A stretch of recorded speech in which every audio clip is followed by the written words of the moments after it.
Que el Señor fortalezca nuestra fe y nos ayude a honrarle, a estar cada día más preparados, más firmes, más constantes en las cosas del Señor y que nada ni nadie perturbe nuestra fe. Sabemos que vivimos en tiempos difíciles, la Biblia ya lo dice con antelación, que los tiempos finales serían tiempos difíciles, tiempos peligrosos.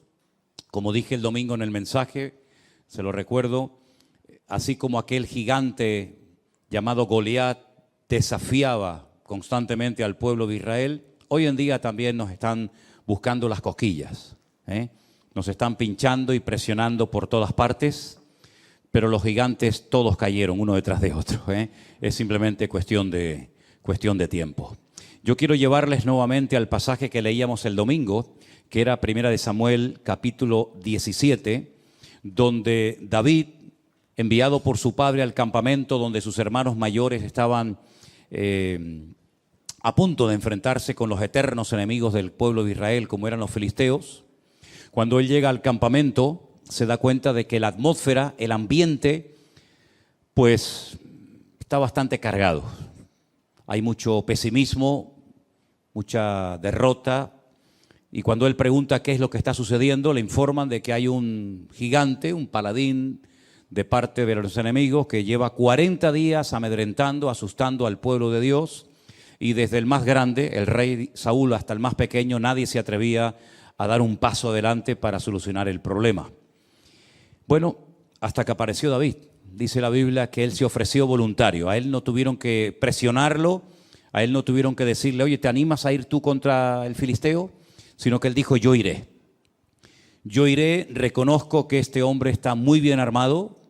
De hecho, él describe espada, lanza, jabalina, pero yo no necesito de nada de eso.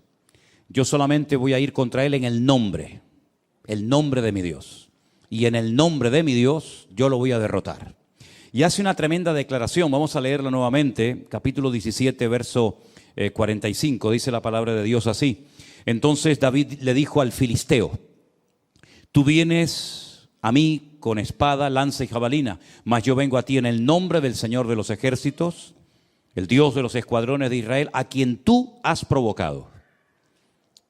Jehová te entregará hoy en mi mano y yo te venceré, te cortaré la cabeza y daré hoy los cuerpos de los filisteos a las aves del cielo y a las bestias de la tierra, y toda la tierra sabrá que hay Dios en Israel. Y termina diciendo, verso 47, y sabrá toda esta congregación que el Señor no salva con espada ni con lanza, porque del Señor es la batalla y Él os entregará en nuestras manos. Aquí no hay un acto de prepotencia por parte de David, ni muchísimo menos.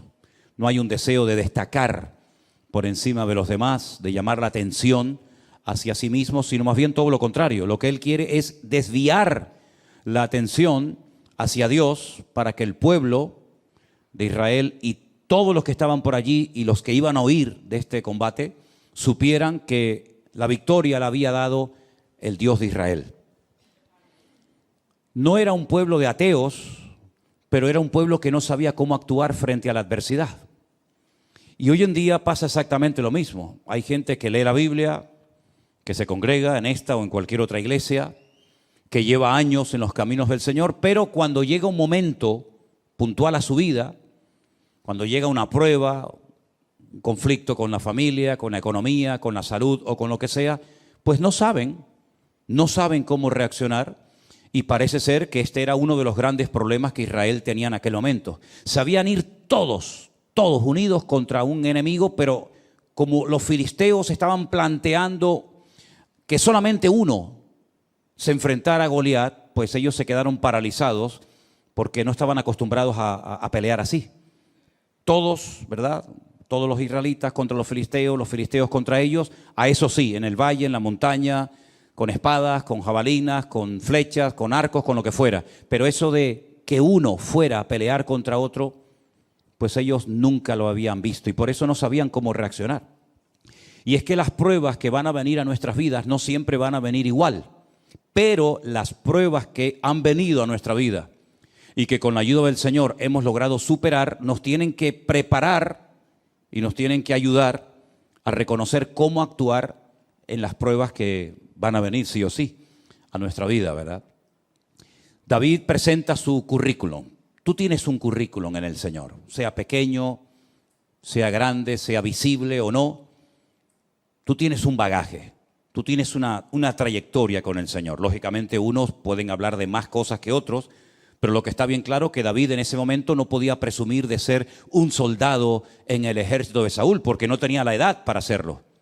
Pero él dijo, bueno, yo no soy un soldado, yo no tengo armadura, yo no formo parte de los escuadrones de Israel, pero yo quiero decirles a todos ustedes, porque veo que no lo saben, que para mí pelear contra el gigante filisteo a mí no me resulta complicado, porque yo sí sé lo que es pelear uno contra uno. Yo no sé lo que es ir a la guerra con un montón de soldados que me respalden, pero yo cuando fui a pelear con el león nadie vino a ayudarme y lo vencí. Y yo cuando fui a pelear contra aquel oso que quería despedazar el rebaño de las ovejas de mi padre, yo fui solo. Allí no estaba ni mi padre, ni mis hermanos, ni ningún hermano que me ayudara. Hay conflictos espirituales en la vida que tendremos que unir fuerzas todos para ir contra ese enemigo, contra ese ataque. Pero habrán otro tipo de pruebas o de ataques que vendrán a nuestra vida en los que te vas a tener que enfrentar tú solita. Y tú dices, ¿y ahora qué hago? Bueno, gracias a Dios tenemos el manual. Tenemos la Biblia, la palabra de Dios, a través de la cual podemos descubrir cómo tenemos que reaccionar ante esa situación que no afecta a la iglesia. No es algo que nos está afectando a todos. ¿Se acuerdan cuando, por ejemplo, nos confinaron? Tuvimos que darle vueltas a la cabeza y decir, bueno, vamos a hacer esto, vamos a hacer lo otro, cada uno en su casa, creamos aquel grupo de WhatsApp y era algo que nos, digamos, que nos afectaba a todos. Pero luego hay muchas cosas que son tuyas, particulares, que no me afectan a mí, o las mías no te afectan a ti. Pero también tenemos que estar preparados y saber cómo reaccionar en todo momento. Ahora bien, cuando una persona en el mundo espiritual obtiene una victoria, hay muchas cosas que cambian. Cosas que se pueden ver, otras que no se pueden ver, pero no significa de que no hayan cambiado. Por ejemplo, yo he hecho una pequeña lista, seguramente se me quedan muchas cosas fuera, de algunas cosas que cambiaron el día que David derrotó a Goliat. Por ejemplo, cuando él llega al campamento, una pregunta que él hace es, ¿qué le dará el rey como recompensa al hombre que derrote a Goliat?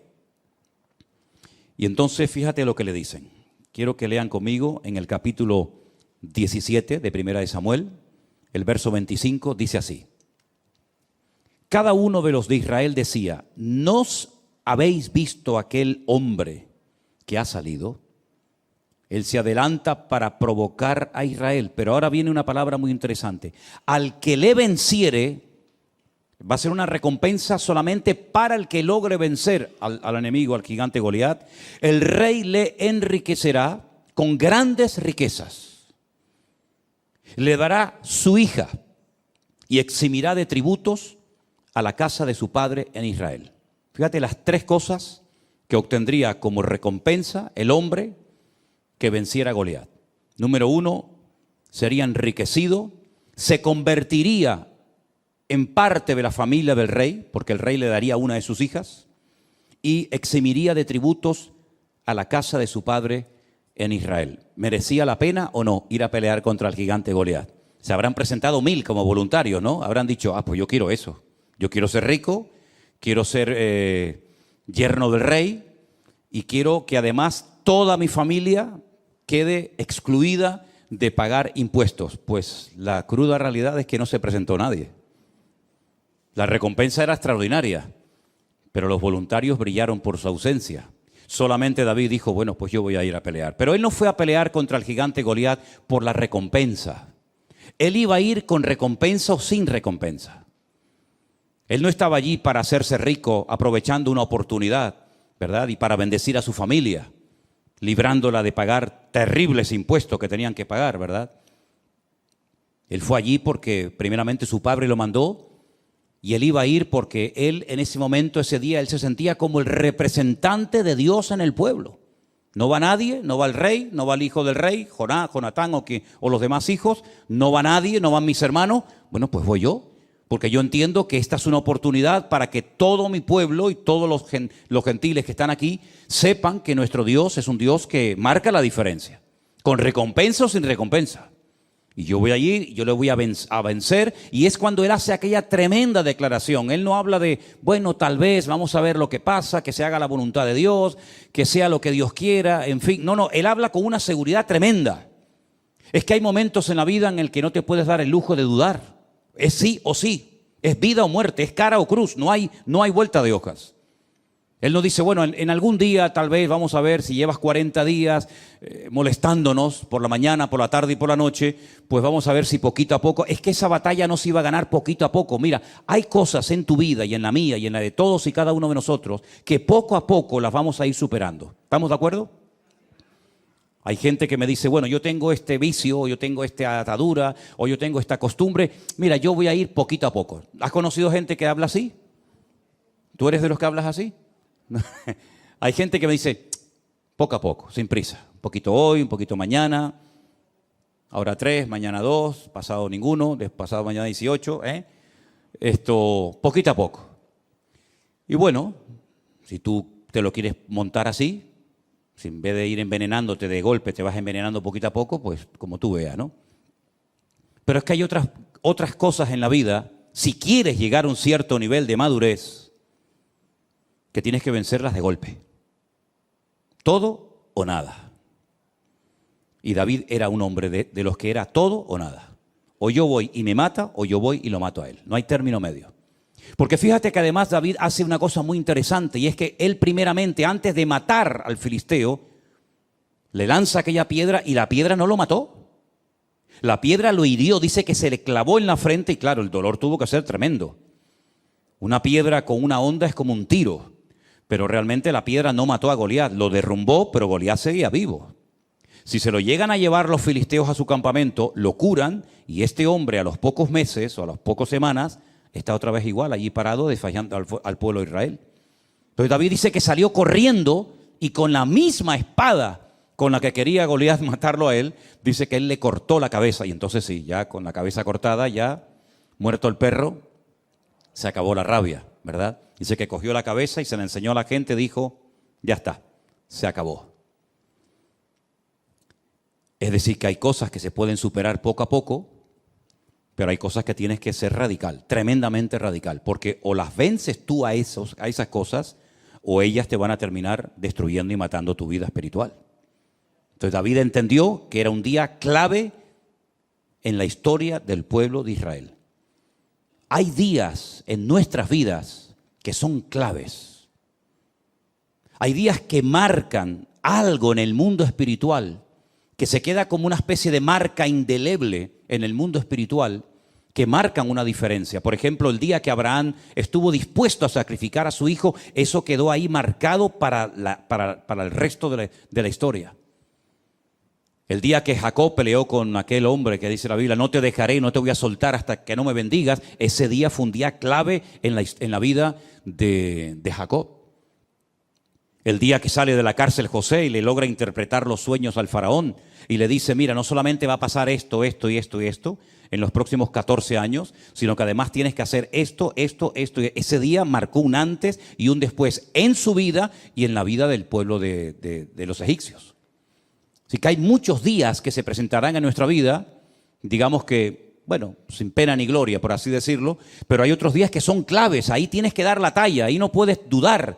Ese día es el día que marca algo importante que te va a cambiar de por vida. De hecho, la vida de David nunca más volvió a ser la misma después de ese día. Ese día, o al poco tiempo de ese día, comenzaron a ocurrir cosas muy interesantes. Vamos a leer algunas. Capítulo 18, verso 1. Aconteció que cuando él hubo acabado de hablar con Saúl, porque después de derrotar al gigante, él habló con Saúl. Claro, el libro de Samuel a veces como que confunde un poco, porque se conocían o no se conocían. Bueno, como no está en orden cronológico, podemos tener diferentes opiniones. Pero lo que está bien claro es que David habló personalmente con el rey Saúl el día que derrotó al gigante Goliat. Y en ese día, en esa conversación, estaba presente un muchacho llamado Jonatán, que era el príncipe de Israel, el futuro heredero, el hijo del rey. Y aconteció que cuando él hubo acabado de hablar con Saúl, el alma de Jonatán quedó ligada con la de David y lo amó Jonatán como a sí mismo. Claro, los mal pensados, los de mente corrupta y los perversos, siempre le quieren dar una interpretación incorrecta al texto. Pero allí se fraguó y nació una amistad preciosa entre Jonatán y David, entre David y Jonatán, una amistad limpia, una amistad pura, una amistad verdadera. Y como él llegó a escribir tiempo más tarde, es mejor un amigo que a veces un hermano, ¿verdad? Entonces, eso es algo que ocurrió ese día. Ahí empezó una amistad, una relación entre amigos preciosa. Segunda cosa que ocurre, vamos a leer a partir del versículo 6, si os parece. Aconteció que cuando ellos volvían, cuando David volvió de matar al filisteo, salieron las mujeres de todas las ciudades de Israel cantando y danzando para recibir al rey Saúl, con panderos, con cánticos de alegría y con instrumentos de música. Y cantaban las mujeres que danzaban y decían: Saúl hirió a sus 1000 y David a sus 10,000. No le gustó la letra al caballero. La letra no le hizo mucha gracia. Porque dice que Saúl se enojó en gran manera y le desagradó este dicho. Y dijo: a David dieron 10,000 y a mí 1000. No le falta más que el reino. Se picó. El caballero se picó. Y desde aquel día Saúl no miró con buenos ojos a David. ¿Qué te parece? Desde aquel día las cosas cambiaron. Hemos obtenido una victoria tremenda, pero a partir de ese día Saúl se la sentenció al rey David. Aconteció que al día siguiente, fíjate qué cosa, esto ya es el mundo espiritual. Al día siguiente de esa reacción de enojo, de esos celos ridículos y absurdos, al día siguiente un espíritu malo de parte de Dios tomó a Saúl y él desvariaba en medio de la casa. David tocaba con su mano como los otros días y tenía Saúl la lanza en su mano. Y arrojó Saúl la lanza diciendo: enclavaré a David a la pared. Pero David lo evadió 2 veces. Fíjate las cosas que comienzan a cambiar a raíz de la gran victoria que ha beneficiado a todo el país, incluido al rey. Enojo, rabia, celos, envidia. ¿Qué te parece? ¿Buscó David en algún momento la reacción de Saúl de esta manera? Jamás. Pero hay cosas que tú no puedes evitar. Hay algunas cosas, muchas cosas podemos evitar en la vida, pero hay otras muchas cosas que, por mucho que le des vueltas a la cabeza, hay cosas que no puedes evitar. Y una de ellas era que Saúl odiara y le tuviera unos celos enfermizos al joven David. Desde aquel día no lo miró bien. Unos celos tremendos. Y el resto de sus años los dedicó a perseguir a David. David al final saben que tiene que huir. Y durante muchos años, desde los 17 aproximadamente, hasta los 30 que llega a ocupar el trono de Israel, está huyendo de cueva en cueva, de lugar en lugar, hasta que finalmente él dice: bueno, en algún momento me va a matar este hombre, me va a quitar la vida Saúl. Dice que se fue a vivir con los filisteos. Pero claro, si llega a los filisteos, cuando tú le has matado al gigante filisteo, en cuanto te vean aparecer por allí, te van a matar a ti. ¿Qué es lo que hace David? Que era tremendo. Finge que está loco. Y se le cae la baba por la cara y se hace el loco y pintan las paredes y el rey dice: ¿no tengo yo bastantes locos para que me venga otro más?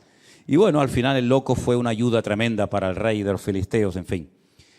Ahora llegó el momento en el que Saúl tenía que cumplir la palabra que había dado. El hombre que venciere a Goliat, yo le voy a dar a mi hija y lo voy a convertir en mi yerno.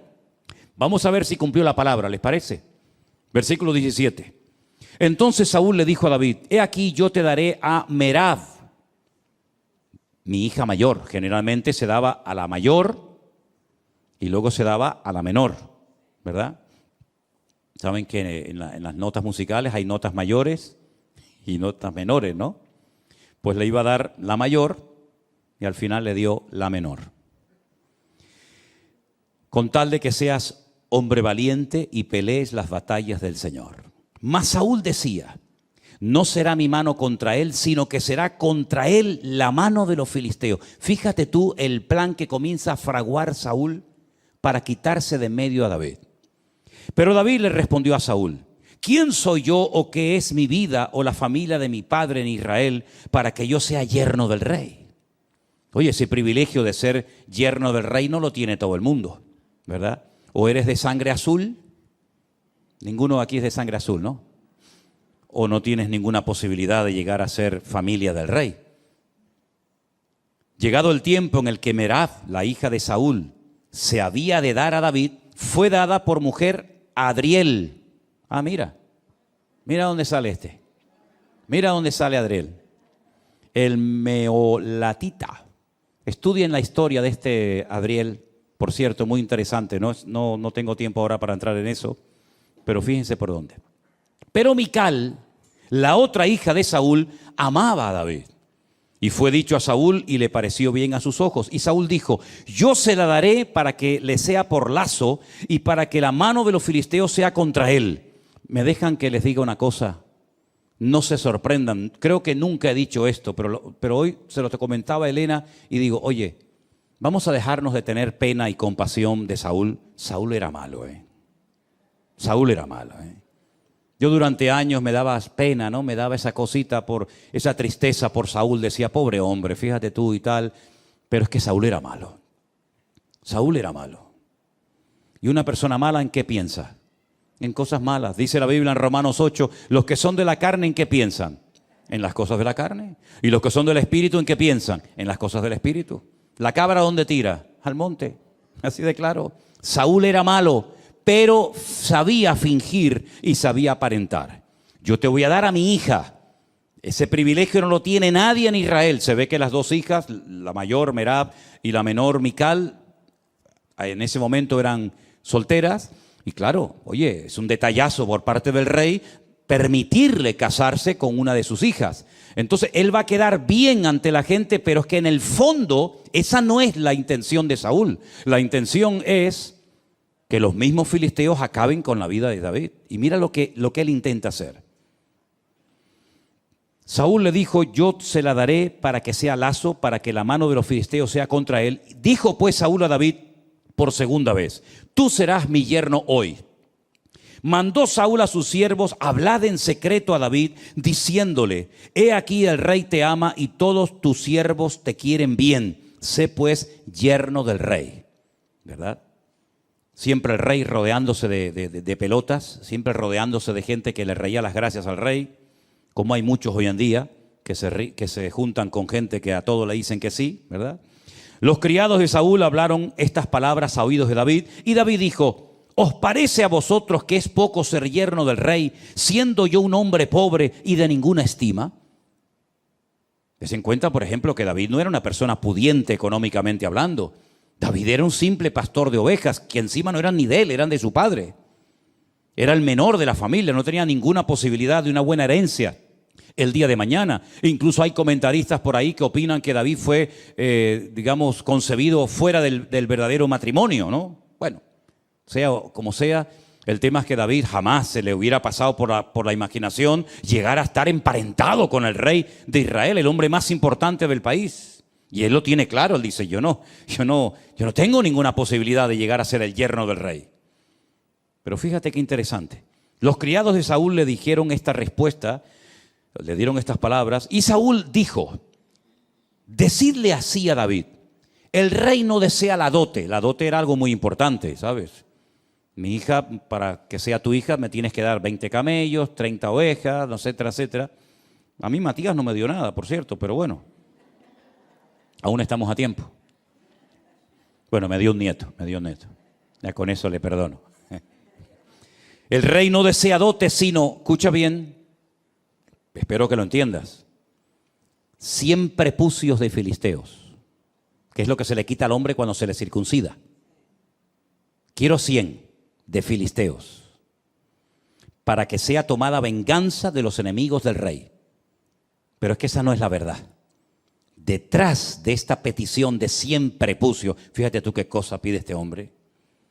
Saúl lo que quería hacer es que David cayera en manos de los filisteos, porque sobra el decir, no me hagan que dé demasiadas explicaciones, pero sobra el decir que para llevarle en una bolsa siempre pucio de filisteos al rey Saúl, primeramente habrá que matarlos.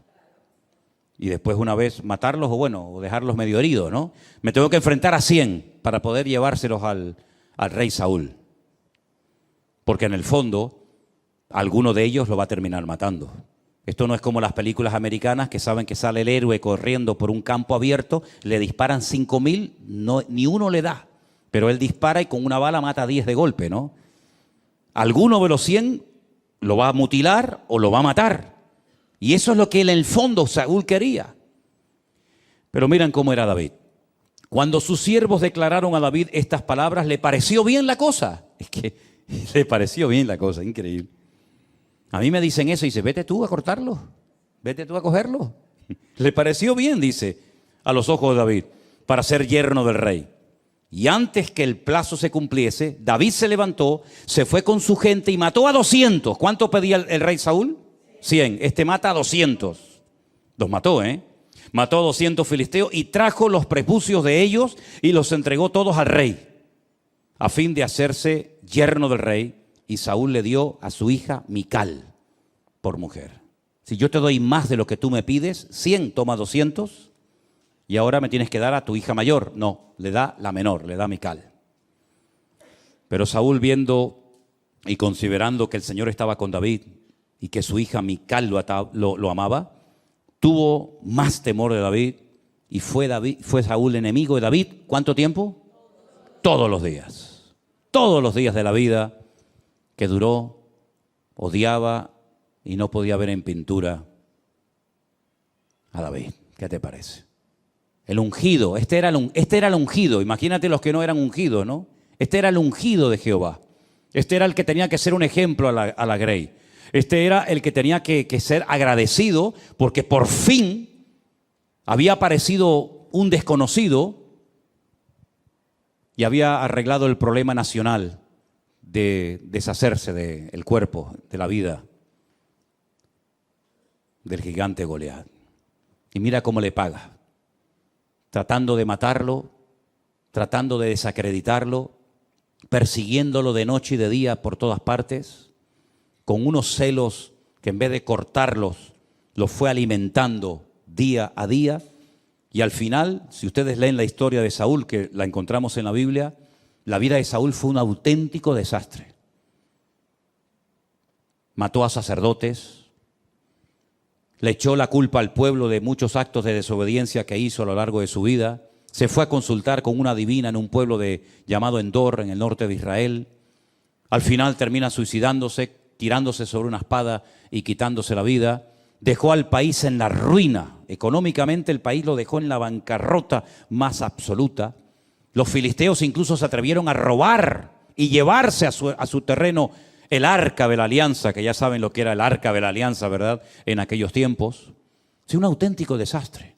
Y no me digan a mí que Saúl no tuvo ayuda y buenos consejeros, como por ejemplo el profeta Samuel, que le decía lo que tenía que hacer, lo que no tenía que hacer. Espérate, no hagas esto, no te precipites, no corras, espera. Sin embargo, echó por la borda su vida. Así que cambios, pues mira, en lo espiritual todos los que quieras y más. Se convierte en yerno del rey, empieza una hermosa amistad con su hijo, con Jonatán, con el príncipe de Israel. Se desatan los celos de Saúl con la intención de matarlo. Se convierte en un rey falso que aparentemente te quiere bendecir, que aparentemente te quiere ayudar, pero en el fondo lo que quiere es quitarte de en medio, ¿verdad? No, yo quiero que seas mi yerno. Tráeme siempre prepucios con la intención de que lo maten, ¿verdad? Se convierte en un rey mentiroso, en un rey manipulador, en una persona muy peligrosa, porque dice la Biblia que en varias ocasiones David estaba tocando el arpa para él, para calmarlo, y dice la Biblia que cogía la lanza y se la lanzaba para clavarlo en la pared como si fuera una cucaracha, ¿verdad? Un hombre tremendamente agresivo, peligroso, amargado, frustrado, que llevó al país a la ruina. Y David en medio. David nunca se levantó contra él dando una especie de golpe de estado, sino que él esperó, dejaba todo en las manos del Señor, En aquella época compuso salmos extraordinarios. Puedes leer las sensaciones, las tristezas de David, las luchas tremendas, la soledad, las horas, días, semanas, solo, ¿verdad? Por esos montes huyendo de Saúl, siempre pendiente de que me atacaran por la noche, por el día, por la montaña, por arriba, por abajo, ¿verdad? Pero el Señor lo cuidó y el Señor lo protegió. Cuando tú comiences a obtener victorias espirituales en tu vida, vas a desatar la ira del enemigo, pero también vas a desatar la bendición de Dios sobre tu vida. Tienes que saber esto. Como dijo alguien, si no quieres que te pase nada, que nadie diga nada mal de ti, que nadie se meta contigo, que nadie te cuestione, que nadie te critica, no hagas nada. Es que no tenías ni que haber nacido. Porque ya desde el día que nacimos, ya siempre alguien dijo, qué feíto era, ¿no? Y aún no dice nada, otro dice, ay, qué guapo, otro era feíto, otro era feo. Desde el mismo día que nacimos ya comenzó la batalla de la vida. Pero es que además nosotros no solamente estamos en el mundo natural, como todos los seres humanos, sino que nos hemos pasado de bando. En el mundo espiritual hay dos bandos, el del diablo, Satanás, las tinieblas, y el bando de luz, del Señor, ¿verdad? De la bendición de Dios. Y hemos pasado, como dijo el Señor, de muerte a vida. Claro, el otro no está contento con ese cambio, porque sabe que ahora tienes tú una victoria que ya le gustaría a él tener. Ahora tú tienes una influencia, una capacidad en el mundo espiritual que él no va a tener jamás en la vida. Y eso va a despertar envidia, eso va a despertar celos, eso va a despertar pues tantas y tantas cosas. ¿Y dónde va a venir la guerra? Pues desde adentro. El Señor Jesucristo un día nos dio una información tremenda. Dice que los mayores enemigos a veces, no siempre, pero a veces pueden surgir hasta dentro del mismo seno familiar, dentro de la misma familia. Ese cuñado con el que te llevabas tan bien, ese primo, ese abuelo, ese tío, ese sobrino con el cual pues antes jugabas al fútbol, iban de excursión y cantaban y lo pasaban bien. Ahora por el simple hecho de haberte convertido, pues ahora parece que te has convertido en su enemigo. Pero no tienes que asustarte. Al mismo Señor Jesucristo le pasó. Sus propios hermanos, que los tuvo, le decían al Señor, Señor, ¿por qué no vas a otros lugares para que te oigan y te conozcan y sepan de tus enseñanzas? Pero no lo decían porque tuvieran una sana intención de que la gente escuchara el Evangelio, sino para quitárselo de encima, porque se avergonzaban de él. ¿Qué te parece? Y el Señor, ya dijo en cierta ocasión, los mayores enemigos a veces surgen dentro del sector o del ambiente del que menos te imaginas. Incluso la Biblia dice que en los últimos tiempos tal vez la nuera se levante contra la suegra contra la nuera, los hijos contra los padres contra los hijos. Eso va a ser una revolución tremenda y para todo eso tú tienes que estar preparado. Y dice, y no sorprendáis, dice Pedro en una de sus cartas, no sorprendáis del fuego de prueba que os ha sobrevenido. Dice, como si alguna cosa extraña os aconteciera. Mira, sinceramente te deberías de sorprender de que no te pase nada. Eso es lo que te debería de preocupar. No tengo pruebas, no tengo dificultades, no hay problemas, todo parece que va sobre ruedas. Eso es lo que te debería de poner nervioso. Pero pasar por pruebas, por luchas, por dificultades, pues eso es lo lógico, eso es lo normal. Eso es lo que necesitamos para mantenernos humildes y dependientes del Señor y que no nos creamos que ya no necesitamos de nada ni de nadie. Por eso Pedro dice, no os sorprendáis, hermanos, del fuego de prueba que os ha sobrevenido, como si alguna cosa extraña os aconteciese, sino tener en cuenta que las mismas pruebas que tú estás pasando, o mayores, las están pasando nuestros hermanos en otras partes del mundo. Por lo tanto, no es cuestión de una ridícula resignación y decir, bueno, a mí me tocó esto y aquí, no, sino, oye, levántate, pelea, lucha, pelea la buena batalla, dice la Biblia. Pablo dice, pelea, esfuérzate, echa mano de la vida eterna. Él habla de una armadura, él habla de casco, él habla de espada, habla de yelmo. Es decir, él está empleando incluso hasta términos militares, porque la guerra espiritual es real y tú tienes que saberla. Y no derrumbarte, no venirte abajo y decir, bueno, ¿qué me está pasando? No sé, yo estoy leyendo la Biblia, estoy orando, estoy haciendo las cosas bien. ¿Por qué me pasa eso? Pues precisamente por eso. Precisamente por eso, porque está sacudiendo el avispero. ¿Quieres coger miel? Claro, es muy fácil ir a un supermercado, a una tienda y coger de la estantería un bote de miel. Claro, a ti no te ha costado nada, pero vete a buscarla. Vete a buscar miel. Hay países donde hay gente que son recolectores de miel y tienen que descolgarse con unas cuerdas tremendas y untarse el cuerpo con barro y llevar antorchas y humo, porque tú te vas a meter en el avispero y le quieres robar a la abeja la miel. Tú date cuenta que una cuchara, una simple cuchara de miel, tarda toda una vida, una abeja. Por poco me sale oveja. Una abeja tarda toda una vida para hacer una cucharada de miel y tú se la vas a quitar. Y dices, de aquí, de eso nada. Y vas a matar a la reina y te vas a meter en el panal. Y salen picados por todas partes. Y hay gente que incluso ha muerto porque son alérgicos, ¿verdad?, a las picaduras de las abejas. Y si tú quieres obtener grandes victorias en tu vida, pues vas a ser picado y vas a ser atacado por todas partes. Pero dice la Biblia, mayor es el que está en ti que el que viene contra ti. ¿Cuántos dicen amén? Así que David supo perfectamente que su vida nunca más iba a volver a ser la misma. Al poco tiempo, por la mala cabeza, por la mala actitud, por los pecados, por la constante actitud de desobediencia de Saúl, Dios dijo, basta. Y esto sí que es terrible. Para mí, esto es lo peor que le puede pasar a un ser humano en la vida cuando Dios dice, basta. Y lo ha hecho en varias ocasiones, ¿eh? Lo hizo con Faraón. Lo dijo, ¿no quieres dar tu brazo a torcer y reconocer que todos estos milagros, prodigios, maravillas, estas plagas tremendas son producto de mi intervención? ¿No quieres? Pues ahora yo me voy a encargar de endurecerte el corazón. ¿Quieres ser duro? Yo te lo voy a endurecer como el pedernal. Y no te voy a dar oportunidad ni para que te arrepientas. Fue tremendo. Cuando Dios llega a esos extremos, imagínate. Pues con Saúl llegó exactamente igual. Dijo, Samuel, no ores más por él. Pero no ores más por él. Lo he desechado. Y Dios no dice, bueno, no, te he desechado. Basta, se acabó. ¿Y ahora qué hacemos? Tienes que ir a Belén, a la casa de un tal Isaí.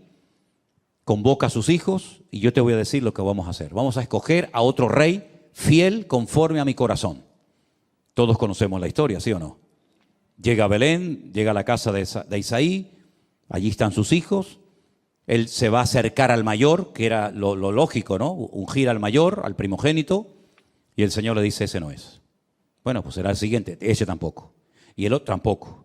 Y al final Samuel está desconcertado, él es profeta, varón de Dios, pero en ese momento como que no tiene mucha luz que digamos, y le dice al padre, oye, una pregunta, ¿tú tienes a otro hijo? Porque yo he traído aquí el cuerno del aceite especial para derramarlo sobre la cabeza de uno de tus hijos. Tú me has dicho que has llamado a todos tus hijos y a mí el Señor no me da paz con ninguno de ellos. Aquí pasa algo. Y le dice, bueno, es que tenemos a otro. ¿Cómo que tienes a otro? ¿Y por qué no lo has llamado? ¿Qué cosa, no? Ni su propio padre lo llamó. Cuando le dijo Samuel, llama a todos tus hijos. Y a David no lo llamó. ¿Qué te parece? Dile que venga. Porque no nos vamos a sentar a la mesa ni a comer hasta que David venga. Y dice la Biblia que nada más entrar, claro, imagínate las pintas con las que vendría. Un montón de días, semanas en el monte, con un olor terrible, los pelos así como los que tiene ahora mismo un hermano por ahí arriba. Y claro, tú imagínate aquello, decir, ¿y este quién es? ¿Este quién es? ¿De dónde ha salido esto? Si no, este es mi hijo David. Dice, este es David. Y el Señor dice, úngelo, porque ese es el rey, el futuro rey de Israel. Es impresionante, hermanos, cómo Dios rompió todos los patrones, todas las normas de la época para ungir al que nadie, ni siquiera su propio padre, contaba con él. Y a partir de ese día dice que Dios cambió su corazón, mudó su corazón, y el Señor comenzó a bendecirlo y a prepararlo y a ungirlo. Pero claro, si quieres ser rey, lo primero que tienes que hacer es conocer tu país. Y lo vas a conocer, ya verás que lo vas a conocer, pero bien que lo vas a conocer. Vas a conocer hasta dónde se ocultan las ratas. Vas a conocer el país, pero palmo a palmo. Ese sí que fue un Rambo verdadero, ¿eh? Y comenzó desde prácticamente a los pocos días, ya digo 17, 18 años como mucho, hasta los 30 años, huyendo de un lugar a otro, con un calor que hacen esos lugares donde él se escondía. Fuimos un día a la cueva de Engedi. Es una cueva que está en el oasis de Engedi, en el desierto, y llegamos allá arriba y nos dijeron, en esa cueva se escondió Saúl, y allí dentro estaba el rey David, que podía haberlo matado y no lo hizo. Es decir, una vida de una preparación tremenda. Pero el Señor dice, ese es al que yo he escogido.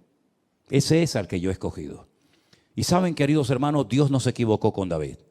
David no era perfecto, no hay ningún ser humano perfecto, ni David, ni Abraham, ni Moisés, ni ninguno, pero ese era un hombre con el cual se podía contar, porque tenía una buena característica. Tal vez otros dirán, sí, pero es que en esto, bueno, tenía una característica extraordinaria, que es lo que marca la diferencia entre un creyente y otro, es la verdad, y es que era un hombre obediente. Dios le decía una cosa y él hacía. Fíjate cuando el rey Saúl, fíjate que aún no era rey, y Saúl le dice, tráeme 100 prepucios de filisteos. Él no era tonto, él sabía que podía perder la vida peleando contra 100 filisteos, y no le trae 100, le trae el doble, le trae 200, pero es que era así, era tremendamente radical, siempre iba más allá de lo que se le pedía. El padre le dijo, pero esto lo tenía ya era su naturaleza, era parte de su esencia, de su personalidad. 100 prepucios, no, 200. Le dice el padre, vete a cuidar las ovejas. Y claro, viene un león y podía haber salido, papá, mira, perdona, pero viene un león, yo salí corriendo. No, mi padre me ha dicho que cuide las ovejas y yo voy a cuidarlas, aunque tenga que pelear contra un león. Nosotros lo hubiéramos hecho, hermano. Tú lo hubieras hecho, Luis. Tú lo hubieras hecho. Ustedes lo hubieran hecho. Si a veces entra una cucaracha a la casa. Una cucaracha. No estoy hablando de cocodrilos ni dragones. Una cucaracha. Y parece que ha entrado Belcebú.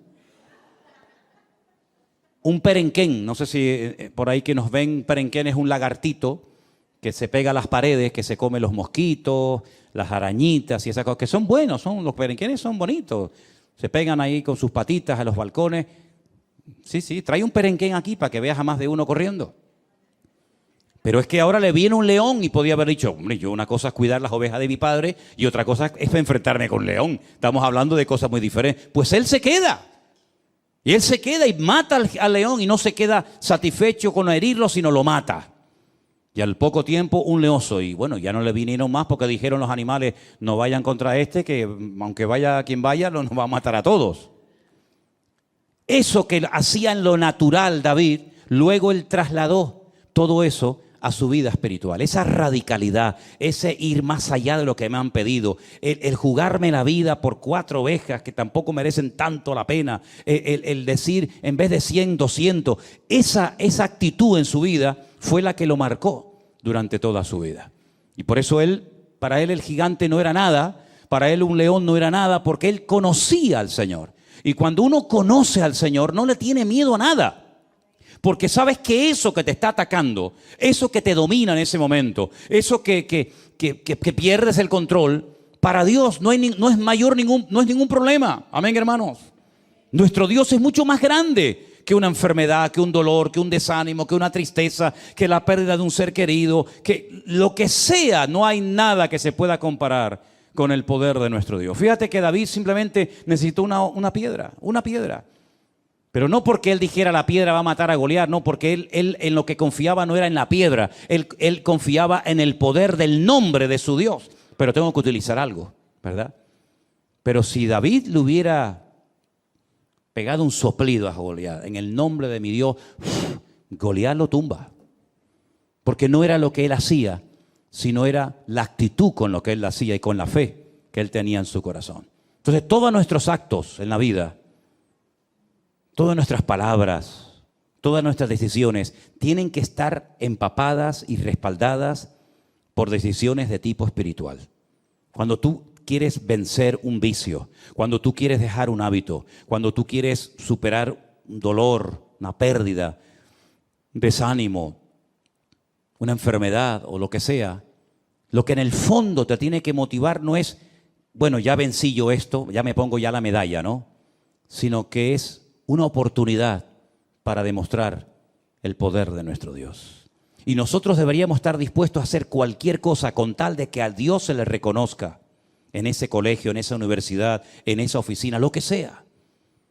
Que sepan siempre que lo que nos motiva no es el orgullo, la ambición personal, el deseo de protagonismo, de que nos miren, de que nos admiren, sino que el objetivo cuál tiene que ser, dar la honra y la gloria a nuestro Dios. Y David entendió que ese día era un día maravilloso, porque ese día todos los ojos de Israel iban a estar mirando aquel valle de Elam, donde derrotó al gigante Goliat. Él sabía que ese día era un día histórico, como en el monte Carmelo, Elías sabía que todos iban a ser así y todos iban a estar mirando a ver qué pasaba en aquel lugar. Hay momentos en los que todos van a estar mirando. Y es el examen, es el test, es la prueba por la cual tendrás que pasar y sacar buena nota para que al final la gloria y la honra se la lleve el Señor. Así que en vez de quejarte, en vez de asustarte, en vez de salir corriendo, dices, no, momento. Yo tengo una oportunidad de oro para demostrar que mi Dios es diferente. ¿Qué es lo que usted me ha dicho que tengo? ¿Esto? ¿Esto es lo que usted dice que tengo? Muy bien, perfecto. Démelo. Te pones de rodillas en tu habitación. Hazme caso, por favor. Hazlo, que funciona. Señor, mira lo que me dijo que me quedan 3 meses de vida. Mira las analíticas, mira los exámenes que me han hecho. Estos, que son los que han estudiado, los que han estado años y años para sacar esta conclusión, me dicen que yo, que soy tu propiedad y que soy tu hijo, me dan 3 meses de vida. Señor, qué bueno sería que tú hicieras un milagro en mi vida para que yo mañana vaya a estos y les diga, vengan un momentito. ¿Qué me dijeron ustedes aquí hace 6 meses? ¿Que me iba a morir? ¿Cuánto tiempo llevo de vida? 18 años. Entonces, en otras palabras, utiliza tus circunstancias presentes para demostrarles que el poder de tu Dios es más grande que todo lo que te hagan o todo lo que te digan. Y otra cosa, y si por lo que sea tú decides que lo que dijeron estos señores se cumpla, pues muchísimas gracias porque dentro de 3 meses estaré con mi Señor. Ustedes seguirán rompiéndose la cabeza, pero a mí simplemente lo que me han dicho es la fecha con la que me voy a reunir con Él. Pero si pudiéramos de alguna manera utilizar estas circunstancias aparentemente duras, difíciles o amargas para demostrarle a estos que dicen que todo esto es mentira, que Dios no existe, que el hombre viene del mono, etcétera, etcétera. Si pudieras, Señor, utilizar estas circunstancias para demostrarle a esta gente tu poder, por mí encantado de la vida, Señor. Como yo le dije aquí en este cuarto, en esta habitación que está aquí atrás, el día 14 de marzo del 2020, cuando salió en la televisión el presidente de este país y dijo, se decreta el estado de alarma o de emergencia, como sea, nadie puede salir. Yo me puse ahí de rodillas y mi Dios lo sabe y le dije, Señor, ahora tienes una oportunidad impresionante, maravillosa, para demostrar que esta obra es tuya, Señor. Aquí no va a venir gente, yo no sé durante cuánto tiempo, un domingo, 2, 3, 4, 5, nadie lo sabía. Yo pensaba, bueno, 2, 3 domingos, nada. Cerramos el rastro, aquí no podía venir nadie y el Señor comenzó a sorprendernos con auténticos milagros hasta el día de hoy. Hasta el día de hoy. Algunos me decían, bueno, cuando termine la pandemia ya verás que todo, digo, que no. Porque Dios dijo ahora. Y hasta que venga el Señor, la bendición no va a menguar. El aceite no va a menguar. Juntamos latas vacías, que somos nosotros, y le dijimos, Señor, ahora, cuando no hay recursos, llénalas de aceite, y el aceite no ha menguado hasta el día de hoy. Porque ese es nuestro Dios. Cuando otras iglesias de miles y miles de miembros, y sé lo que digo,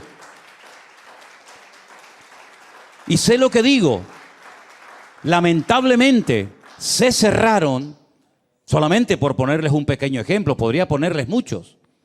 Pero cuando yo conocí a unos hermanos, que no sé si me estarán viendo ahora, son de California, de Los Ángeles, creo que viven por allí en un desierto, no me acuerdo cómo se llama aquel lugar, pero es un desierto, Pues cuando yo les dije, hermanos, los conocí en Israel, después estuve con ellos en Estados Unidos, ¿a qué iglesia van ustedes?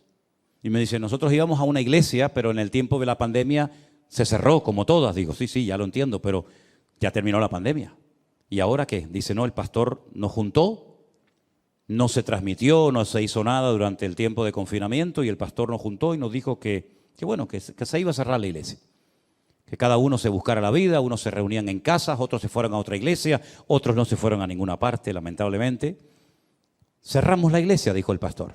Y yo le dije, perdone que le haga esta pregunta, no la suelo hacer sinceramente porque no es algo que me quita el sueño ni me preocupa, pero en este caso sí me atrevo a preguntarle, ¿y cuántos erais en la iglesia? ¿Cuánta gente se congregaba en aquel momento? Y si éramos 2.000 miembros. Digo, 2.000 miembros. 2.000. Y cerró la iglesia. Digo, ¿y por qué?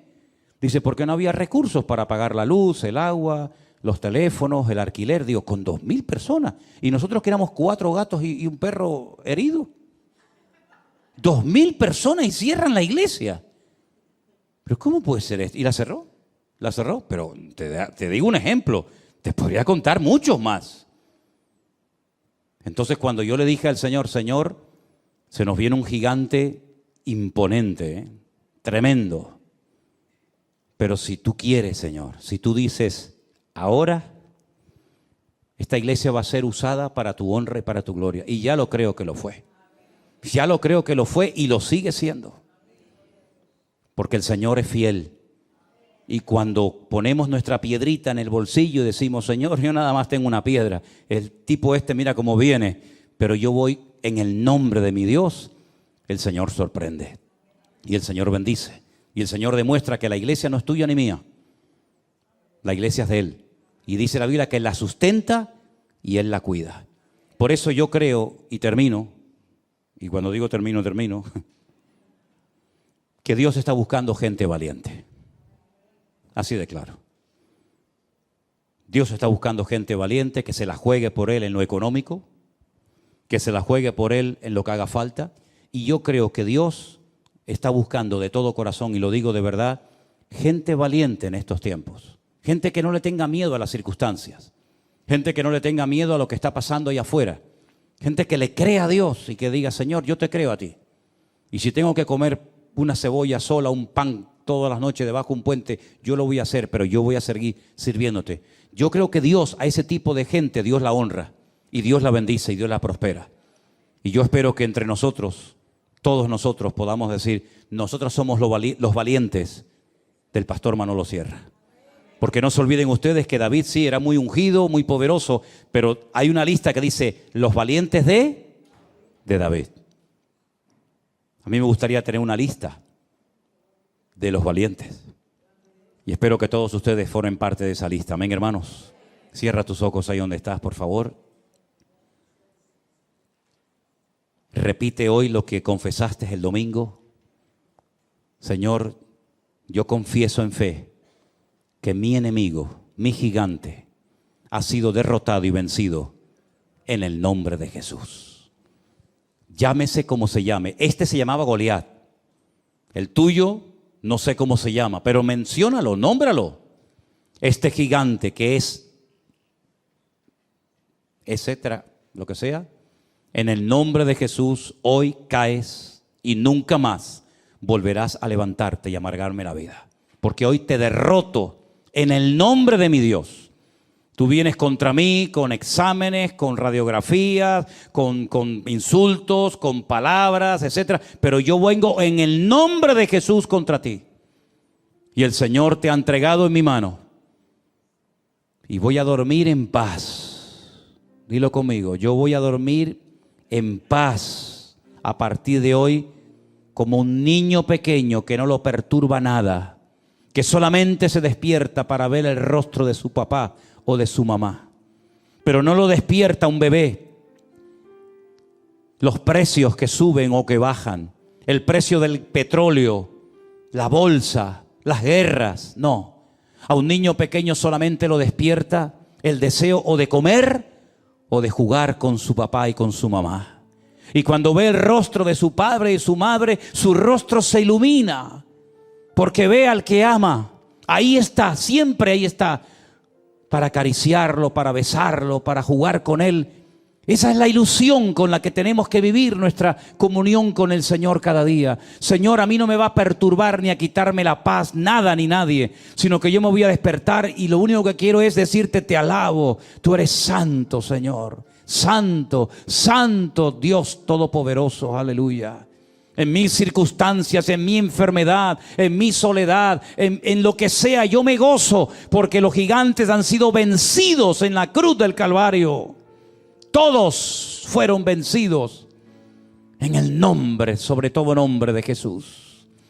Así que una vez más, confiesa tu victoria. Confiesa la victoria que el Señor te ha dado. Yo soy más que vencedor, aleluya. Tal vez no te sientes como tal, pero no importa lo que te sienta.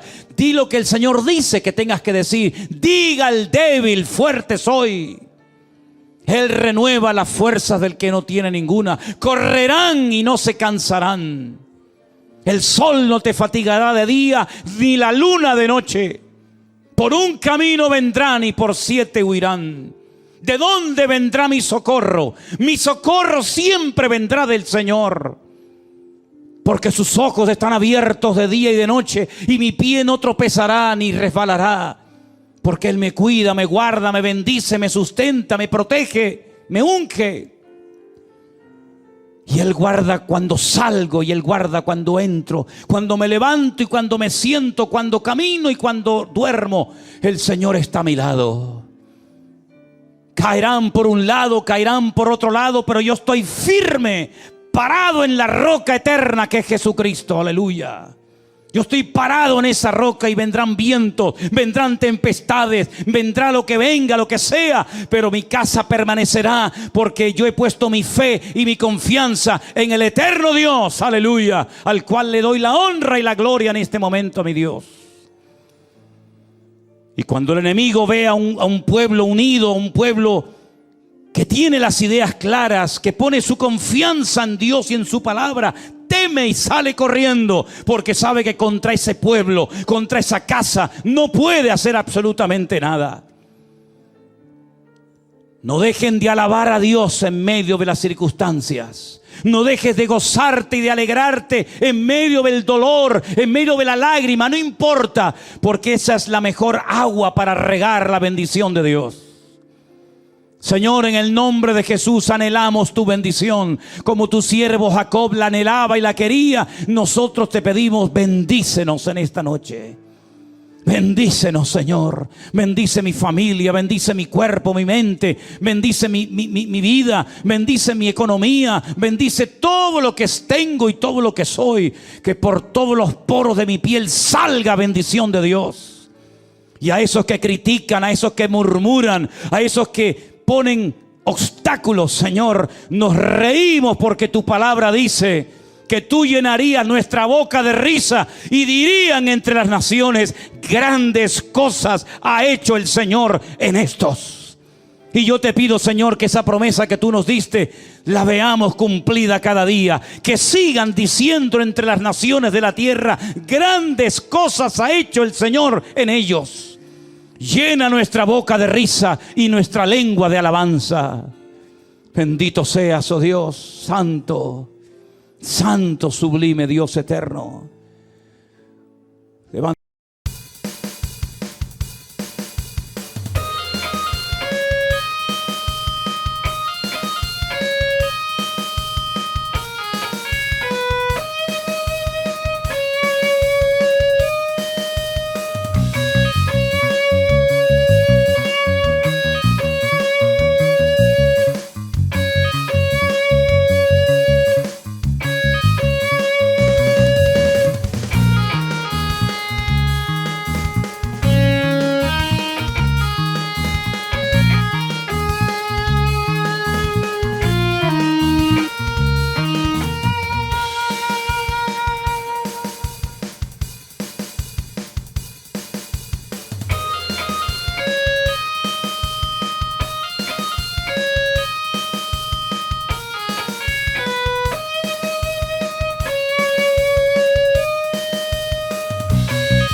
Vemos que el salmista expresa una confianza absoluta en el Señor.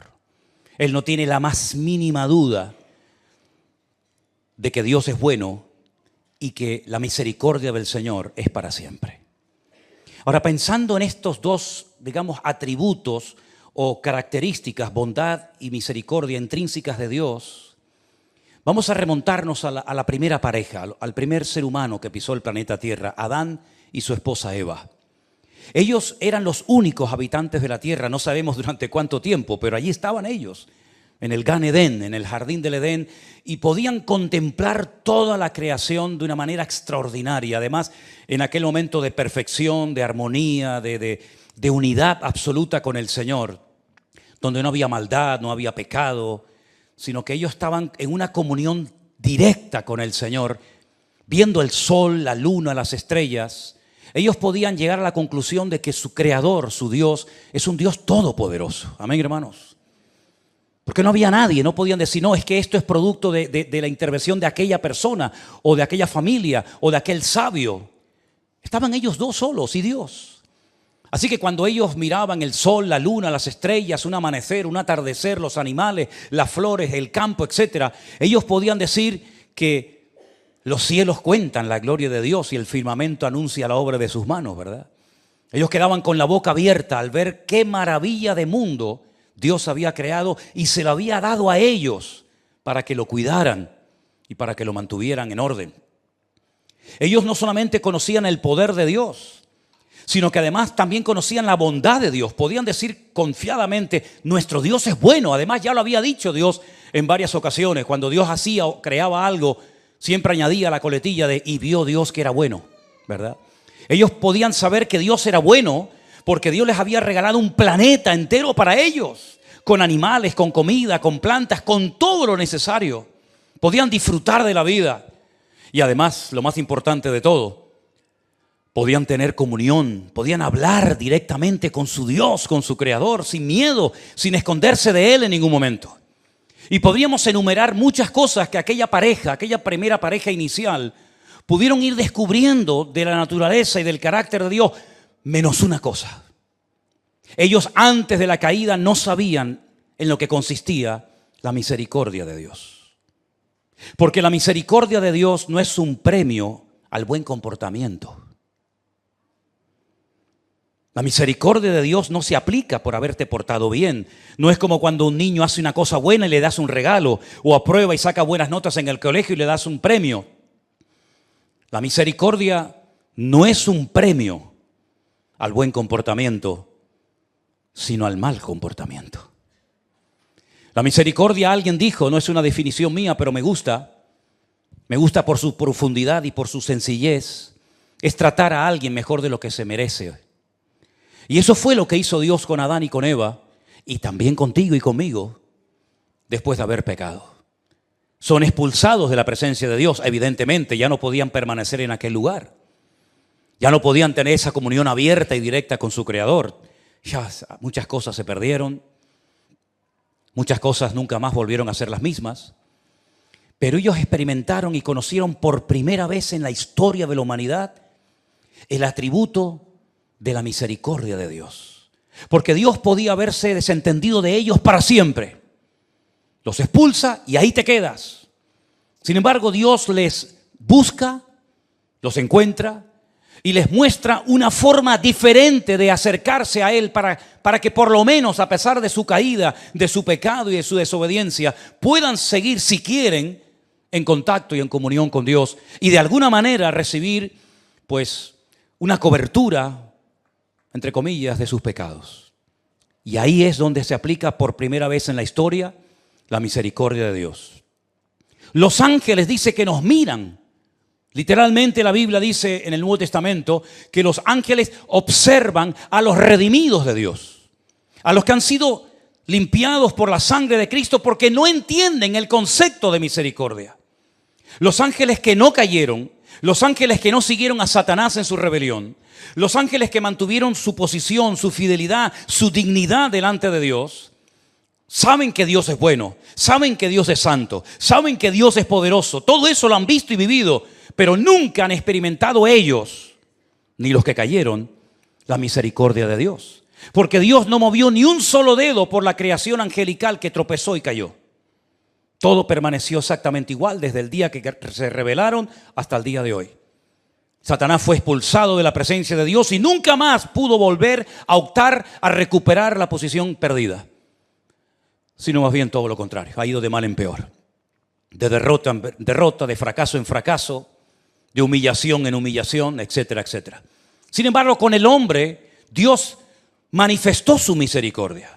Y por eso el salmista, en el caso de que haya sido David o cualquier otro, él destaca en el Salmo que la misericordia de Dios no es limitada, no caduca, no envejece, sino como dice el Salmo al principio y al final, porque para siempre es tu misericordia. ¿Cuántos dicen amén? Ahora, hay gente que habla mal de Dios sin conocerle. Me llama mucho la atención. Critican, hablan y cuestionan a un Dios que no conocen. Dicen que si Dios fuera tan bueno, pues no ocurriría esto y aquello y no pasaría aquí, a esto y aquello allá, ¿verdad? Y cuando habla una persona así, de que Dios no es bueno, de que Dios no es misericordioso, evidentemente lo que está demostrando es que no está hablando de nuestro Dios, ni le conocen. Porque si hay dos características que destacan de nuestro Dios, es que Él es bueno y que para siempre es su misericordia. ¿Cuántos dicen amén? Y la misericordia es algo que nos mantiene vivos. Nosotros no podríamos vivir, ni física ni espiritualmente, si no hubiera sido por la misericordia de Dios aplicada a nuestra vida en un momento puntual. Porque no solamente Dios tuvo misericordia de nosotros cuando pecamos y cuando nos acercamos a Él aquel día que lo recibimos y lo invitamos a que fuera nuestro Señor y Salvador el resto de nuestra vida, sino que yo creo que cada día el Señor manifiesta su misericordia en cada uno de nosotros. Cada día tropezamos, cada día necesitamos el perdón y la limpieza de nuestro Dios. Y no es que ahora soy salvo, mañana no soy salvo, ahora sí, ahora no, pero necesitamos cada día que Dios se apiade de nosotros. Porque repito, si no fuera por su bondad y por su misericordia, ninguno de nosotros podríamos estar vivos hasta el día de hoy. Ahora bien, el Salmo no solamente destaca el poder de Dios, la importancia de ser agradecidos, la bondad de Dios, la misericordia de Dios, sino que hay un momento en el que el autor, supongamos que fuera David, en el versículo 5, menciona algo muy interesante que quisiera pararme en unos momentos y explicarlo. El salmista dice, desde la angustia, no desde mi mejor momento de victoria, de gozo, de alegría, de bendición, no, sino desde la angustia, invoqué al Señor y el Señor me respondió poniéndome en lugar espacioso. Ahora, si alguien conoció lo que es trabajar y vivir bajo presión durante años, ese fue sin lugar a dudas David. La gente que no ha vivido bajo presión no ha crecido ni madurado como deberían de haber crecido. La gente que ha estado bajo presión y que ha pasado por valles de sombra y de muerte y por angustia y pónganle todos los adjetivos que quieran, son las personas que han madurado y han crecido y se han acercado al Señor porque realmente reconocen que dependen del Señor. La gente que ha huido del trato de Dios, la gente que no ha estado bajo la presión, bajo el horno, bajo el fuego del Señor, que no destruye sino más bien purifica, son personas de poco crecimiento y de poca estabilidad espiritual, incluso yo diría que hasta mental también, porque son personas débiles que no saben lo que es buscar a Dios en medio de la angustia y del dolor. Ahora, este salmo es tan importante que entra dentro de lo que se llama el Halel, que es desde el Salmo 113 hasta el 118. Son cánticos, son himnos que se cantaban frecuentemente, sobre todo en los tiempos de la Pascua. Si hoy estuviéramos celebrando la Pascua, tendríamos que haber cantado el Salmo 118. De hecho, dice la Biblia que el Señor Jesucristo dice que después de haber cantado el himno, y se refiere al Salmo 118, porque era un salmo que se cantaba frecuentemente, sobre todo en los días de la Pascua y en otras fiestas también. Pero fue un salmo que se cantó cuando se inauguró el segundo templo de Jerusalén, en los tiempos de Esdras, Nehemías y Zorobabel. Dice que restauraron las murallas de Jerusalén y los levitas y los cantores iban con sus instrumentos musicales dando vueltas alrededor de las murallas de Jerusalén diciendo alabad al Señor porque para siempre es su misericordia. Jodud Adonai ki tov ki le'olam hasdo. Era algo que se repetía continuamente, porque ellos sabían que Dios había tenido misericordia de ellos. Porque sus antepasados habían sido llevados cautivos a Babilonia por 70 años, nada más y nada menos. Porque muchos de los que fueron nunca volvieron. Porque muchos de los que nacieron allí tampoco quisieron volver a Jerusalén. Pero los que lograron regresar experimentaron una vez más la misericordia del Señor. Podían haberse, digamos, involucrado en la vida de Babilonia y haber desaparecido esas tribus, como las tribus del norte. Parece ser que también se diluyeron con el paso del tiempo y nadie sabe dónde están. Pero Dios se apiadó de ellos, Dios tuvo misericordia y los volvió otra vez a traer a su tierra. Y el Señor cada día tendrá misericordia de nosotros. Y aunque andemos en angustia, si invocamos al Señor, el Señor siempre nos responderá. ¿Cuántos dicen amén? ¿Saben que cuando Jonás estaba en el vientre del pez, desesperado, porque nosotros sabemos que iba a salir, porque lo hemos leído, pero él no sabía si iba a salir? Si tú fueras Jonás y te hubiera tragado aquel enorme pez y llevaras ya 72 horas ahí dentro metido, seguramente dirías, ya de aquí no salgo. En algún momento voy a morir. Ya es un milagro que haya vivido 3 días sin morir, aunque seguramente estaría un poquito mareado. Pero dice que desde el vientre del pez, él mencionó parte del Salmo 118. Desde la angustia invoqué al Eterno y el Eterno me respondió. Y entonces todos conocemos el resto de la historia. Es interesante notar que en la famosa bendición sacerdotal, esa bendición que recibían los hijos de Israel cuando subían 3 veces al año a celebrar las fiestas bíblicas, el sumo sacerdote salía y les bendecía con la famosa bendición sacerdotal. ¿Se la saben? ¿La ponemos ahí un momentito en la pantalla? ¿La leemos? El Señor te bendiga y te guarde. El Señor haga resplandecer su rostro sobre ti y tenga de ti misericordia. Que el Señor alce su rostro sobre ti y ponga en ti paz. Yeverejaja Adonai bishmereja, yair Adonai panaj aleja vijuneka yisa Adonai panaj aleja veyasem leja shalom. Ahí entra la misericordia de Dios. En todo lo que Dios hace para nuestra vida, su luz, su presencia, su amor, su perdón, su gracia, su misericordia, son ingredientes indispensables. Porque a lo mejor alguno de ustedes en esta semana ha pecado, pero además de mala manera. Pero el Señor te ha vuelto a traer hoy aquí, lo cual significa que nuevamente ha tenido un acto de misericordia para que escuche su palabra y reciba su perdón en el día de hoy. ¿Cuántos dicen amén?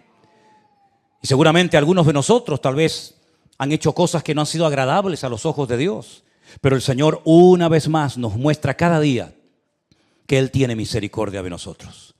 Así que el salmista sabe que puede invocar al Señor en medio de su angustia, en medio de su desesperación, porque sabe que su Dios lo va a oír y lo va a llevar, como dice aquí, al lugar espacioso. Porque el Señor está conmigo, no temeré lo que me pueda hacer el hombre. He conocido a muchos cristianos que tienen miedo a los hombres. Tienen miedo a lo mejor de irse de un lugar porque tienen miedo a que el pastor no los bendiga cuando se vayan. Saben que no se están enseñando cosas correctas de sana doctrina.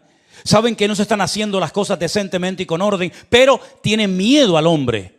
Y no salen, no se van, no salen corriendo, porque tienen más miedo al hombre que temor a Dios, ¿verdad? Pero dice el salmista que él no le teme al hombre, sino él le teme, él respeta a su Dios. Porque él sabe que Dios es bueno, lo cual no significa que sea tolerante. Una cosa es que sea bueno y otra cosa es que sea tolerante al pecado. El Señor cubre con su sangre el pecado, pero no encubre nuestras iniquidades, ni las pasa por alto, ni muchísimo menos. Ahora, hay algo que también me llama la atención de este salmo, y es la palabra ahora. En el versículo 2 dice, diga ahora, Israel, que para siempre es su misericordia. Dice en el versículo 3, diga ahora la casa de Aarón que para siempre es su misericordia. Y por tercera vez, versículo 4, diga ahora los que temen al Señor que para siempre es su misericordia. Ese ahora es maravilloso porque ahora, hoy, aquí es el mejor día y el mejor momento para reconocer la misericordia del Señor. El ayer ya pasó, ya no existe, no vendrá más. El mañana no existe, no sabemos si vendrá o no, o si estaremos nosotros en él. Pero si hoy tienes que reconocer algo del Señor, hazlo. Dile, Señor, gracias, porque sé que tu bondad y tu misericordia es para siempre. Es hoy y ahora para con mi vida. ¿Cuántos dicen amén? Esa fue la palabra que Dios puso en mi corazón cuando comenzó a bendecir de una forma espectacular este ministerio. Algunos me decían, pero esto se va a acabar. esto de la iglesia virtual, y esto de los viajes, y esto de los congresos, y esto que ahora escriben de Perú, y de un país, y de otro país, esto se va a acabar. Y entonces comencé a orar, y el Señor puso en mi corazón que en aquellos días el Señor dijo, ahora. Y lo ha seguido diciendo y ha seguido manteniendo su fidelidad y su misericordia cada día para con nosotros. Y solamente es cuestión de echar un vistazo un poquito atrás. No con nostalgia, sino con gratitud por ver desde dónde, hasta dónde nos ha llevado el Señor. No por los méritos propios, en absoluto. No hay ningún mérito, no hay nada que destacar en nosotros por algo que hemos hecho especial, en absoluto. Hemos hecho lo que teníamos que hacer y solamente nos consideramos siervos inútiles si es que llegamos a eso. Pero todo ha sido por la misericordia, por el favor de Dios, porque Dios ha dicho ahora.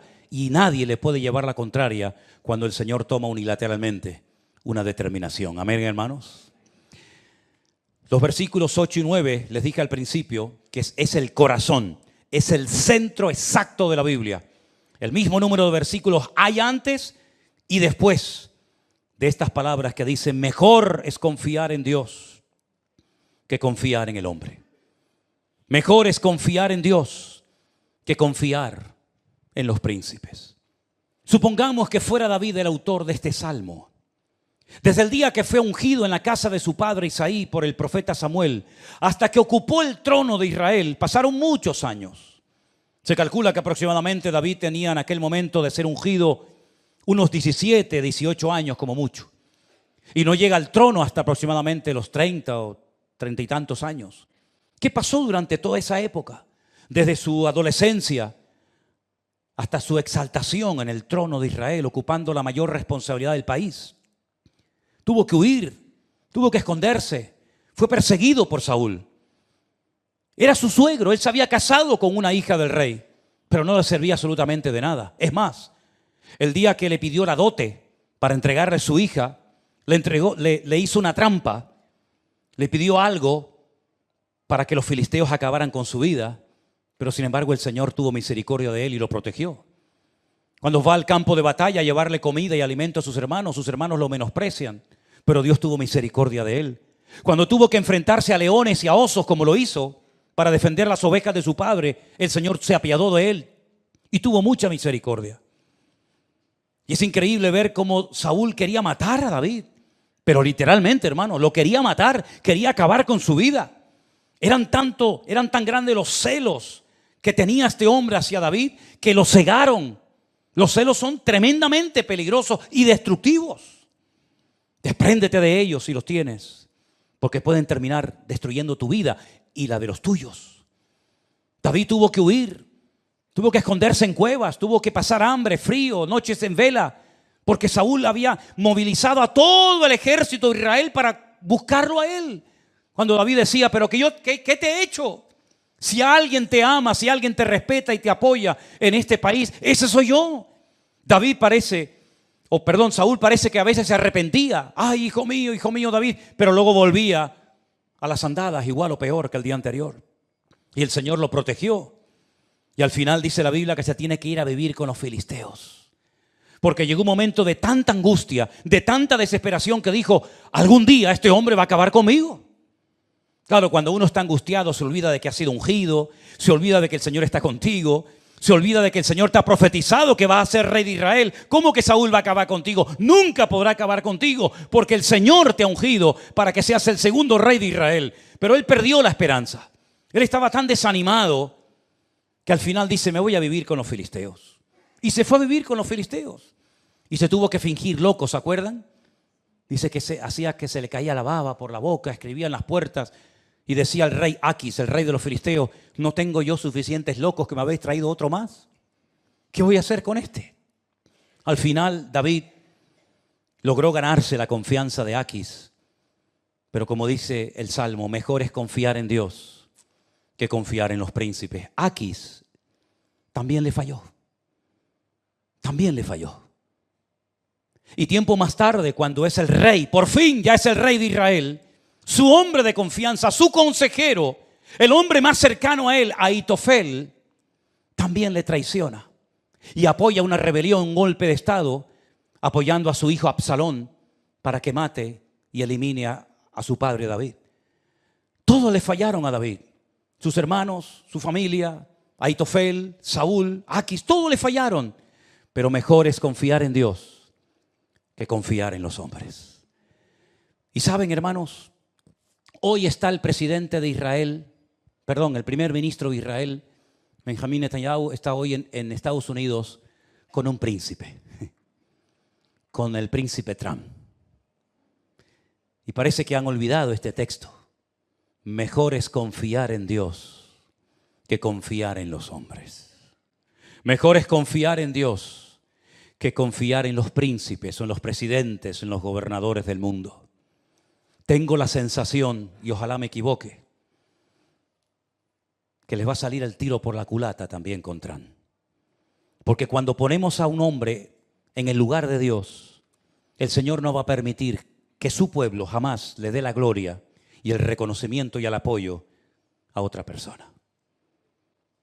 Oramos para que todo ese pueblo algún día reconozca que el único que nunca les ha fallado en ningún momento de la historia, ni cuando fueron esclavos en Egipto, ni cuando estuvieron cautivos en Babilonia, ni cuando fueron atacados por las tropas de los griegos y de los romanos y de tantas y tantos enemigos a lo largo de la historia, el único que nunca le falló y que siempre, siempre estuvo a su lado y estará por siempre, es el Dios de Abraham, el Dios de Isaac y el Dios de Jacob. Y maldito el hombre que confía en el hombre. ¿Cuántos dicen amén? Alabad al Señor porque Él es bueno, porque para siempre su misericordia. Dígalo Israel, dígalo la casta sacerdotal y dígalo todos los que han sido redimidos y comprados por su sangre y todos los que le temen. Digan que para siempre es su misericordia. Por eso el salmista declara con toda confianza lo siguiente, versículo 28. Mi Dios eres tú y te alabaré. Dios mío, te exaltaré. En otras palabras, el autor de este salmo no tiene la más mínima duda de que el único que le va a dar estabilidad y lo va a proteger en la tormenta, en la enfermedad, en la angustia, en el dolor o en cualquier circunstancia de la vida va a ser su Dios.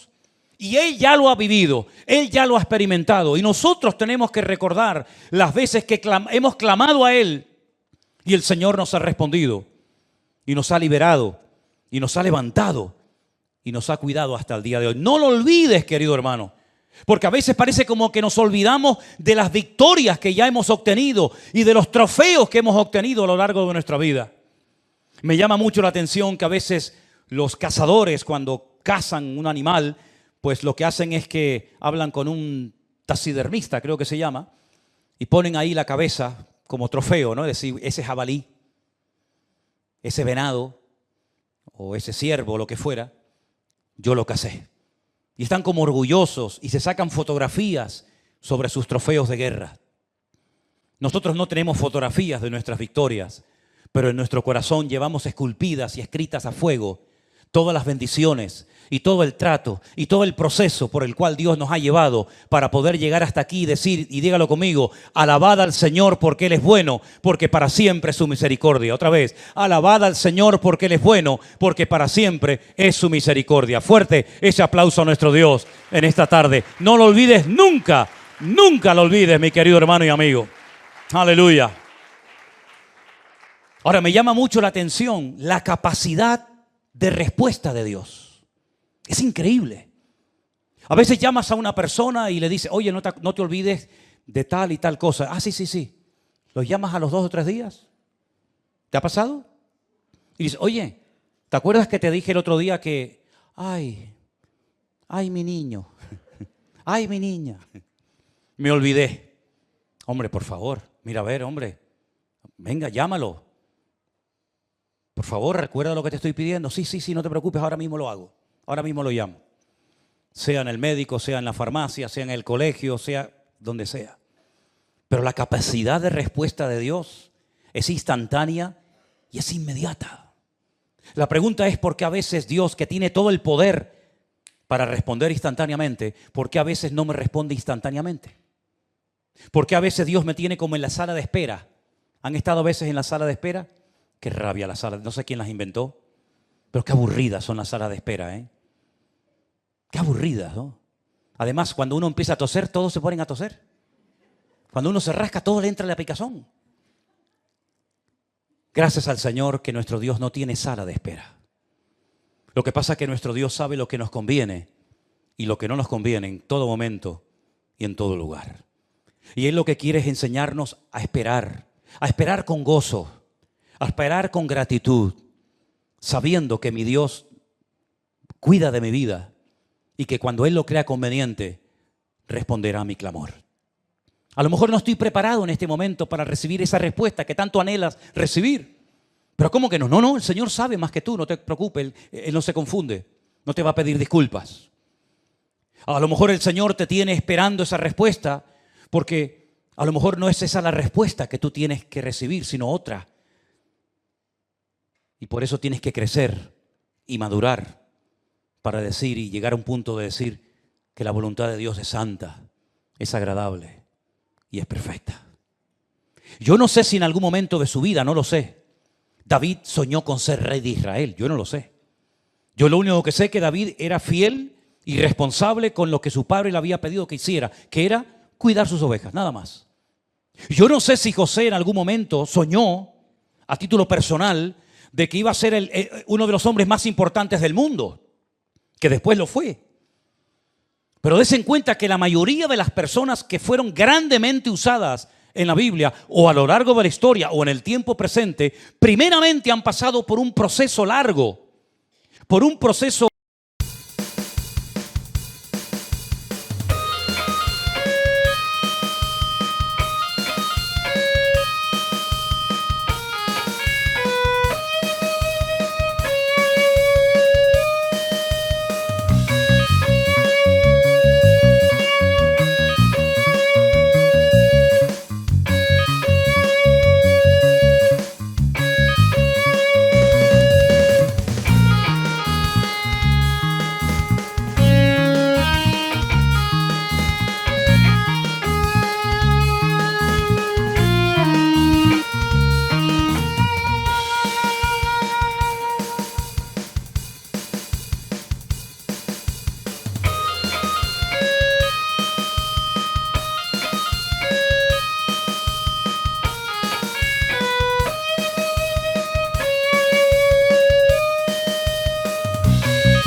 Thank you.